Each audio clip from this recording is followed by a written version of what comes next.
What is going on, you guys? Alex Chasen back here with a brand new video. Hopefully having a great day, afternoon, or night. Wherever you guys are in this world, happy holidays, Merry Christmas. Hopefully you had a great Christmas with your family and friends. Hopefully you watched some great Christmas Day basketball. I sure did. I was sitting right here, looking right here, watching some basketball and a little bit of football on my other TV, but mostly just basketball. But let's just jump right into today's video. What is going on with the Phoenix Suns? It's time to get serious, ladies and gentlemen. What is going on? What is up? They are 14-15, currently the 11th seed in the Western Conference. They just got absolutely throttled. It was a close game until the end when Luka Doncic finished off his night with 50 points against the Dallas Mavericks. Devin Booker's not having it with Chimezima too. He's telling him to hustle down the court when you give a turnover. And Luka gets the land. Aren't you running back? You're just turn the ball over and don't run back? What is going on in Phoenix? The 11th seed, 14-15. Yes, they're the 11th seed, but I'll be honest.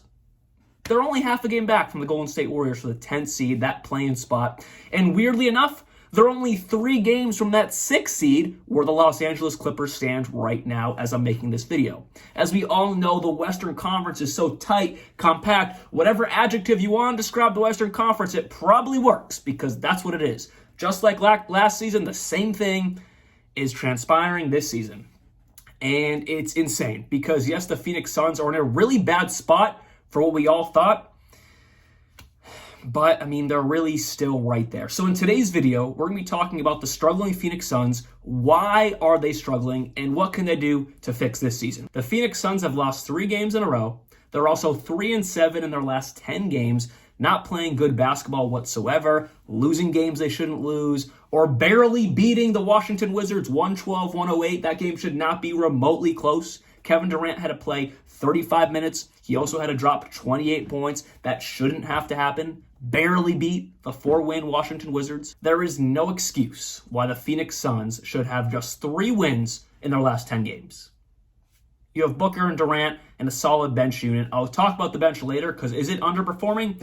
Yes, I'll give you a sneak preview. Yes, it's underperforming, but still, you got enough there to be a solid team. You know, at least at this point, an 18-win team, not 14 wins with 15 losses. Inexcusable. But, benefit of the doubt, Bradley Beal has only played 6 games this season. Injury after injury after injury, coming back, playing a game or 2, then getting hurt again. It's not all Bradley Beal's fault. It's not the Phoenix Suns' fault. He's just getting hurt. And then also there's just no chemistry there because Devin Booker and Kevin Durant have never played with Bradley Beal prior to this season. So it's understandable. It's just kind of awkward and not really working out when Bradley Beal does play because he's coming back for a game or 2 and then he's getting hurt again. And now he's hurt right now for another week or 2 or however long it's going to be.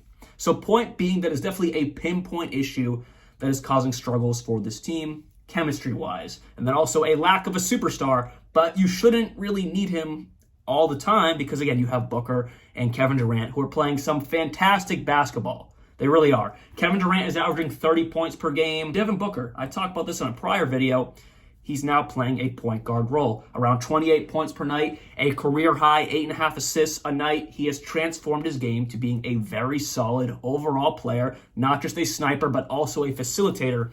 And he's doing that job well.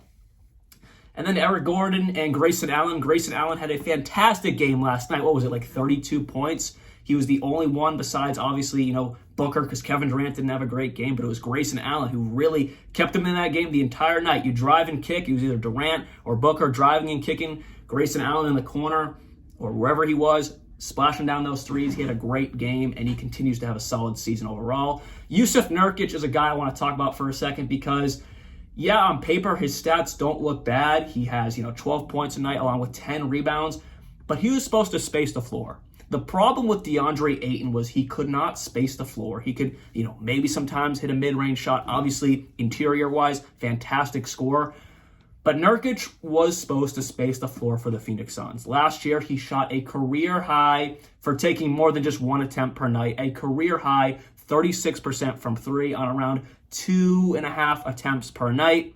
This season, on about the same attempts, 2.5 per night, he's shooting 26% from 3.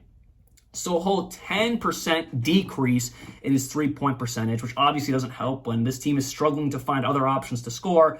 Nurkic is supposed to space the floor, something Ayton couldn't. And in the last 10 games, it's gotten even worse, which makes sense because they're 3-7 in their last 10, 23% from three, and a measly 42% from the field. But then after the top 6 guys, the scoring completely drops down. Yes, Josh Okogie, great defender, not the best scorer. He's averaging around 6 points a night. You got Drew Eubanks, 6 points a night. Jordan Goodwin, 6 points a night. Chimezie Metu, 5 points a night with barely 3 rebounds as a center. Keita Bates-Diop, 5 points. Nazir Little, 5 points. Yuta Watanabe, 4.5 points. And it just gets worse from there. So their top 6 guys are scoring well. Besides Nurkic, the rest of them are shooting pretty efficiently, especially KD is shooting lights out efficiency. But this past summer, we saw the new CBA, we saw the new collective bargaining agreement, and we learned you can have, yes, a certain amount of max spots, but then the rest of them have to be minimum contract guys. And that's exactly what the Phoenix Suns filled the rest of their roster with. And on top of that, guys like KD and Devin Booker have to play astronomical minutes per night.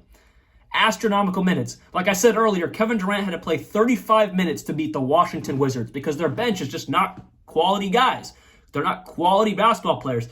Coming into this year, I was like, yeah, I think these guys might be able to play above their means off the bench, but they can't. They can't do it. Yuta Watanabe, I thought he'd be a good addition. He's played 20 games so far, started none of them, but 17 minutes when he plays, and he's only giving you 4.5 points. And is he shooting efficiently? Let's see if he's shooting efficiently. No, he's shooting 33% from 3 and 34% from the field. You're not going to win games when Kevin Durant and Devin Booker have to play damn near the entire night to beat even a really bad team like the Wizards, and then when your bench comes in, they're shooting 34% from the field like Watanabe. That's not cutting it. So the questions this summer, can these minimum contract guys play above what they're used to doing prior in their career? That question, as of right now, is absolutely not. Anyone who understands basketball, turnovers, a lot of turnovers, is probably not going to lead to a lot of wins. Because let's just listen to the names around the Phoenix Suns for most turnovers per game this season. The Utah Jazz, not a good team. The Detroit Pistons, the worst team and working on to be the worst team ever. The San Antonio Spurs, not a good team. The Portland Trail Blazers, not a good team. The Golden State Warriors, they're the 10th seed, so they're a solid team. And then the Phoenix Suns with the 6th most turnovers per game this season with 15 a night. They're not playing good basketball right now. So when you're surrounded by teams like that, you're put into that category. So no wonder they're struggling this year. They're averaging the 6th most turnovers this season. Moving on to something that tells a big story with the Phoenix Suns and something that's kind of scary, especially if this continues. So on the season, they average 114.5 points per game. You go to their opponents' points per game. So the amount of points they give up every night per game, it's 114.5 points per game. So they score the same amount of points on average as their opponent. No wonder they're 14-15 and a middle-of-the-road team. That stat doesn't tell the whole story. Kind of what I discussed earlier tells more of the in-depth story, but it just shows. The same thing happened with the Chicago Bulls last year, and what were they? A middle-of-the-road team. They were either 40-42, 42-40, or maybe 41-41. They were hovering around there last year. So when you average the same amount of points as you give up, you're going to be a middle-of-the-road team. And that is kind of just like the overall problem with the Phoenix Suns. They have not enough scoring options. They have 2 of the best scoring options in the league, 2 top 10 scoring options in the league. But after that, it gets a little finicky. And then after Grayson Allen, Eric Gordon, or Yusuf Nurkic, inefficiency, but he's still giving you 12 points. After those guys, a big question mark of who is going to be that 7th guy to get some points this night. No one really knows. So after all of that being said, what do the Phoenix Suns realistically even do? Well, to some extent, you have to wait for Bradley Beal and see what you really have there because he's only played 6 games. And then even when he comes back, it's going to take time for that chemistry to unfold and work its way into whatever it's going to be this season because he's played 6 games. That's not enough to really tell or know anything. So to some extent, you have to wait for Beal to come back. But that bench unit, like I've said throughout this video and last summer, the question mark was, can this bench unit play above their talent level? And that answer is no. So I would look at the market, the trade market, as we're getting closer to mid-February when that trade deadline is, see what they can do, because they already had very small wiggle room before getting Bradley Beal, but now they have really small wiggle room to get anyone in the trade market because their cap space is messed up. So it's going to be very interesting to see what the Phoenix Suns do. I realistically don't really have an answer.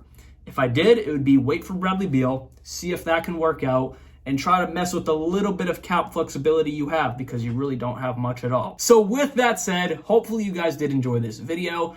And I know it's kind of dark times right now for the Phoenix Suns, but the good thing is, like I started off the video, they're half a game back from that 10th seed and only 3 games back from that 6th seed. So if they can grab a few wins together, they'll be right back in the playoffs. Bradley Beal comes back, maybe that chemistry comes faster than we all think. They, fix some things. Nurkic starts shooting better. The bench starts to, percentage-wise, get all their percentages up a little bit. Things can start unfolding in the right direction. But as of right now, things don't look too hot. So I'll see you guys very soon. And like always, peace out.